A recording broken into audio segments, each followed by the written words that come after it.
Well, as we've been reporting all morning, we're still waiting for some final results to come in, but the election is pretty much over. But that doesn't mean the stress that comes with it is gone. We know it could be so heavy on some people. Here to help us deal with some of that anxiety is Sheela Raja, a clinical psychologist and associate professor at UIC. Thanks for being with us this morning. Thank you for having me. Such an important topic, especially during this time in our world and especially at this time after the elections.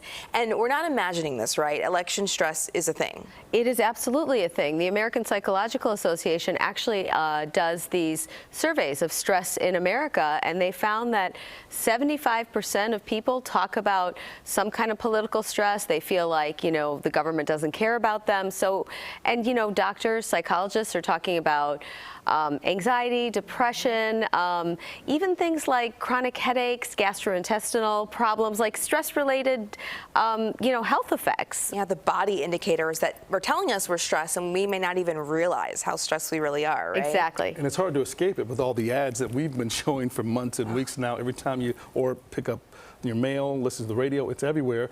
For some, it's a choice. Do I disengage from what's happening right now or deal with the stress that it's causing? I mean, it's like an either or. How can people deal with that? Yeah, we have to find a balance, right? I mean, first of all, we have to disengage at times, right? We cannot be on our social media feeds all the time or having the news pop up at us. Like, I mean, you know, put it down, you know, go for a walk, take a break, eat well, all the things that maybe we don't do when we feel anxious and stressed, and then that feeds into sort of how our body feels.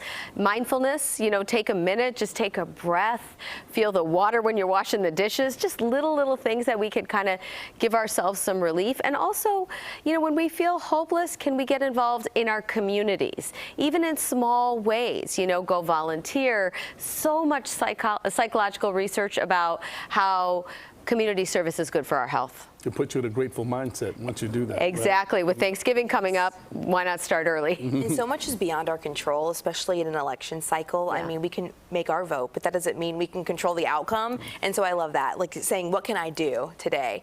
All right, so we're really close to the holidays and coming off an election cycle. Some of the tallies are going to be coming in for maybe a few weeks. And so what about if you're at the table, you're like, pass the butter, and I don't agree with you. Somebody throws it at you. Yeah, like what do you do in that situation? How do you handle those really tough discussions? Right. This is the important question, right, that's on our minds, is how do I balance my self-respect with my boundaries, but also maybe you don't want to lose faith in humanity, right? So I think one way to think about it is, look, if somebody is challenging you and it's really about, you know, your basic humanity, your race, your religion, your gender identity, your sexual orientation, those kinds of things, that might not be negotiable for you, right? You got to think about, but if it's about, I disagree with this policy or that policy, maybe you want to talk it out.